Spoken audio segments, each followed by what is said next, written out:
안녕하세요. 5월 27일 새벽 예배 말씀 함께 나누겠습니다. 함께 보실 말씀은 고린도전서 12장 1절부터 11절까지 말씀입니다. 고린도 교회는 성령의 역사가 강하게 일어난 교회였습니다. 그리고 자연스럽게 성령의 은사를 받았다고 하는 사람들이 많이 나타나게 됩니다. 그런데 문제는 이런 성령의 은사로 하나 되어야 할 교회가 분쟁과 대립, 혼란에 빠졌다는 것입니다. 고린도 교인들이 자신이 받은 은사만을 최고의 것으로 여기면서 서로 자랑했기 때문이었습니다. 오늘 본문을 통해서 교회에 나타나는 성령의 은사에 대해서 어떻게 생각해야 하는지 생각해보고 기도하는 시간이 되시길 소망합니다. 1절과 3절 말씀을 보면 바울은 고린도 교인들이 신령한 것, 곧 성령의 은사에 대해 바로 알기를 원했습니다. 그래서 바울은 고린도 교인들이 예수님을 믿기 전에 성도 대부분이 우상을 섬겼던 과거를 기억하라 합니다. 그리고 그리스도인이 되어 있는 지금과 비교하면서 이방인으로 있을 때 그들이 미혹되어서 우상에게 끌려다녔던 것을 기억하고 또 헛된 우상의 요구대로 그것들을 숭배했던 일을 알려줍니다. 바울은 하나님의 영으로, 그러니까 성령으로 말하는 자는 예수를 저주할 자 또는 저주받은 자로 여기지 않는다 말합니다. 이 말은 누군가는 예수님을 그렇게 생각한다는 말이 되겠죠. 유대교적 배경을 가진 사람들은 예수님을 저주받은 자라고 생각했습니다. 그러나 그리스도인들은 예수님을 주님으로 믿습니다. 예수님을 그리스도로 고백을 하고 나의 주라고 시인하는 것은 그 누구의 도움이 아니라 하나님의 영, 곧 성령으로 가능한 것이라고 말해줍니다. 이것은 우리가 믿음을 고백하게 하는 전적인 은혜가 하나님의 역사라고 말해주는 것입니다. 왜 하나님의 역사인지, 성령의 역사인지 한번 생각해 보면 누가 주님을 본 적 있으신가요? 혹은 그 음성을 들은 적이 있으신가요?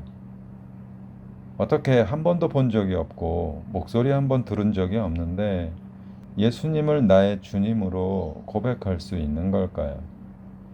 그래서 바울은 성령의 역사가 아니면 예수님을 믿을 수도 없고 시인할 수도 없고 고백할 수도 없다고 말합니다. 우리가 믿고자 해서 믿는 것이 아니라 성령께서 믿어지게 하시는 일인 것입니다. 이 부분은 전도를 해보면 너무나 잘 알게 되는데 많은 분들이 믿고 싶어도 믿어지지 않는다고 말을 합니다. 맞습니다. 우리의 이성으로는 믿을 수가 없습니다. 성령께서 주님을 믿어지게 인도해 주시는 것입니다.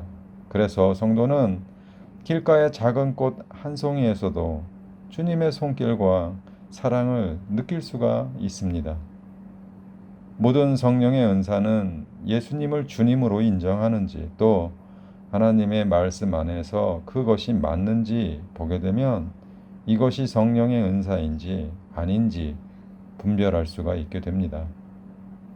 4절부터 7절 말씀입니다. 은사라는 의미의 뜻은 하나님이 값없이 주시는 선물 또는 은혜의 선물을 말합니다. 그러니까 특별한 사람들만 받을 수 있는 어떤 신기하고 특별한 능력이 아니라는 것입니다.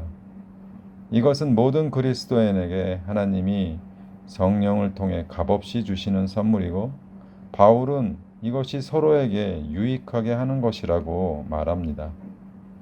직분이란 섬김, 봉사, 직책을 말합니다.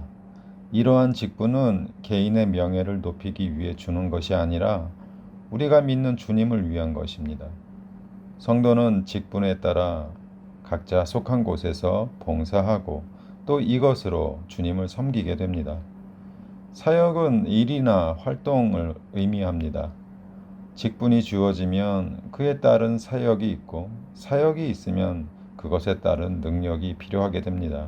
그러니 신앙생활에서 직분과 사역과 능력이 주어졌다면 성도들마다 서로 다른 사역이 있음을 인정하고 서로 격려하면서 주님의 교회를 함께 이루어가면 되는 일입니다.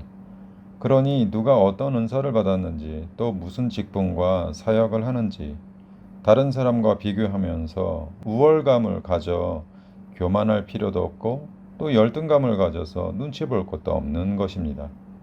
에베소서 4장 12절 말씀에 이는 성도를 온전하게 하여 봉사의 일을 하게 하며 그리스도의 몸을 세우려 하심이라 말씀하시기 때문입니다. 8절부터 11절 말씀입니다. 은사의 종류에 대해 말하고 있습니다. 지혜의 말씀, 지식의 말씀, 믿음, 병고침, 능력 행함, 예언, 영분별, 방언, 방언 통역 9가지입니다. 흔히 이것을 성령의 9가지 은사라고 합니다. 하지만 은사는 4절 말씀처럼 여러 가지 존재합니다. 그것은 직분과 사역도 마찬가지죠. 본문에 나오는 은사는 고린도 교회에 문제가 됐었던 은사들을 바울이 열거해 놓은 것 뿐입니다. 지혜의 말씀은 삶의 현장에서 순간 깨닫게 하시고 필요한 말을 선포케 하는 그런 능력입니다. 솔로몬은 이 은사로 나라를 다스리는 데 사용했고 그의 판결은 지금까지도 유명한 재판으로 기억됩니다. 지식의 말씀은 하나님의 말씀을 깨닫고 숨겨진 비밀을 드러내어 가르치는 능력을 말합니다.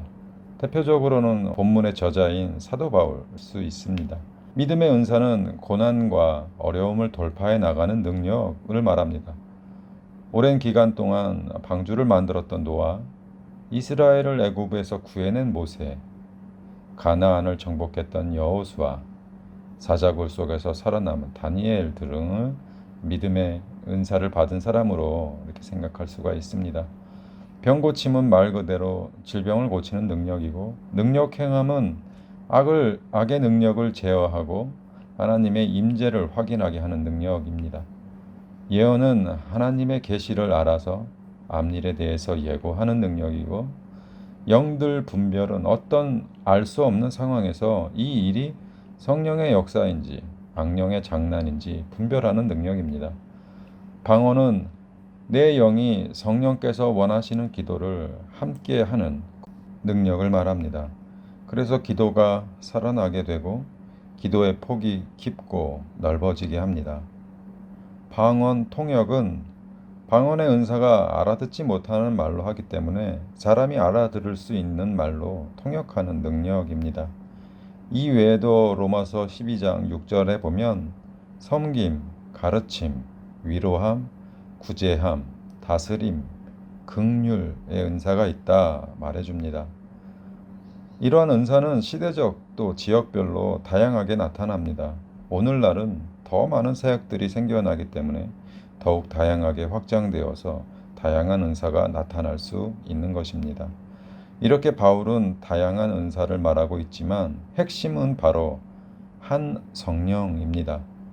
성령의 은사는 다양할 수 있지만 한 분이신 성령에 의해서 주어진다라는 것입니다. 성령의 목적이 무엇입니까? 바로 예수님을 증거하는 일입니다. 따라서 그리스도인들은 서로의 은사들을 자기의 관점에 비추어 비교하면서 열등의식이나 또 우월감에 빠질 필요가 없이 주님을 위해 함께 일해 나가면 되는 것입니다. 말씀을 맺습니다. 은사는 한 성령에 의해 주어진 것입니다. 더 정확히는 맡겨주신 것입니다. 그러니 비교할 필요도 없고 교만할 필요도 없습니다.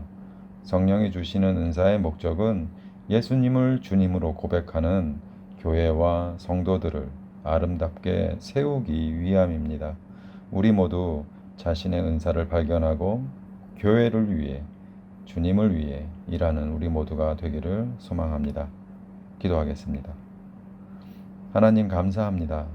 우리로 예수님을 그리스도로 믿게 하시고 은사와 더불어 직분과 사역의 길을 주시니 감사와 영광을 드립니다.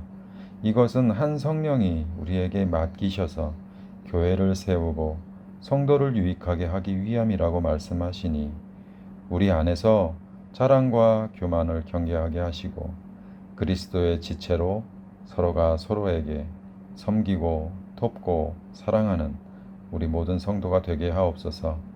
오늘 하루도 성령의 인도함을 기대하고 감사드리며 이 모든 것 예수 그리스도 이름으로 기도했습니다. 아멘. 오늘도 좋은 하루 되시고 또 감사하는 하루 되시기를 바랍니다. 감사합니다.